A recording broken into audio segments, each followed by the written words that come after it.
Deleting NFT on OpenSea. Hey everybody, welcome back to our channel. In this video I'm going to guide you through the steps on how you can delete NFTs on OpenSea, so make sure to watch the video till the end.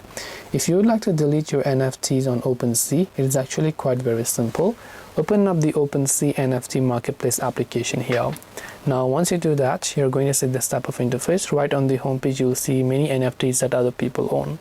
If you want to view your own NFT, come to the profile tab from the bottom right, and it says log in with a wallet to see all of your NFTs. So just go ahead and then log into your respective wallet option here, and now I'll just select Binance because that is where my account is connected. So once you go ahead and log in with your respective wallet account, you'll be able to find the NFT that you'd like to delete, and you can simply select them and delete them accordingly by simply going to this little option that says NFTs.